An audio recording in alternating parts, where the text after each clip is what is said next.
All right. For this week's words, I picked out three that you are going to read in Revenge of the Gods, which is a play from Storyworks. And the very first word we're going to hear because it's actually one of the characters. The name in the play is actually Narcissus. However, I wanted you guys to learn what the word narcissistic means. So, narcissistic means it's an adjective and it means having an obsession with your own self and your appearance. To me, when I read that, this is not a good quality. This is definitely someone who took it to a new level and probably a little too far. If I were to use it in a sentence, it's going to sound like this. The evil queen in Snow White was narcissistic as she always looked in the mirror and wanted to be the most beautiful of all. She was clearly obsessed with how she looked. Now, I chose an emoji this week for each of the words, and this emoji I know does not necessarily mean narcissistic. However, I chose it because the little hearts mean that in this case that they are clearly obsessed with themselves. And typically with a narcissistic individual, it means that they don't have room to give love to anybody else. It's always going to be about them, and that's why it's such a negative quality. All right. Our next word is fate. Now, fate is a noun, and it means a development of events that happen due to supernatural powers. Whew, I need to drink more coffee.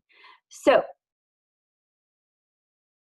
in this case, you typically hear fate when spoken about like, oh, the two met because of fate and fell in love. That's typically when we hear this word fate. Or if you got the perfect, for example, the perfect job or the perfect scenario, it was fate. I was supposed to be here at this specific time. So using it in a sentence, it was fate when Flynn Rider found Rapunzel wandering the woods. They were meant to cross paths and fall in love.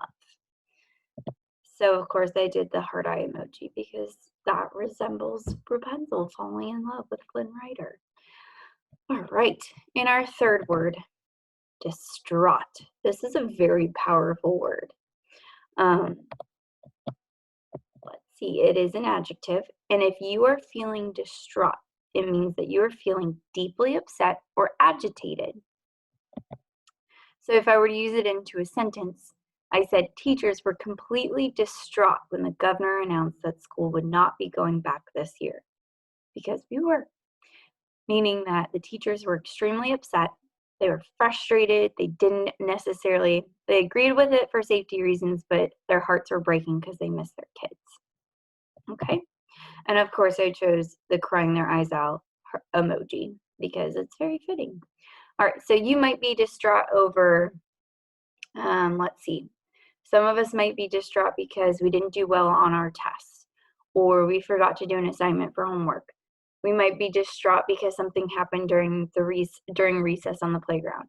Some of us might be distraught because of your little brother or little sister did something this morning to totally frustrate you.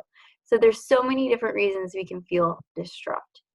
So just a quick review of your three words. You've got distraught, you have fate, and you have narcissistic. Now, your challenge is going to be this week is, of course, to try and use one of these in your discussion, but also on your reflection activity after you read Revenge of the Gods.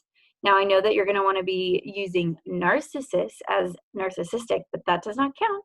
So I want you to go ahead and try using one of these words in your reflection activity that you choose for Revenge of the Gods. All right, my awesome students, I hope you have an amazing week.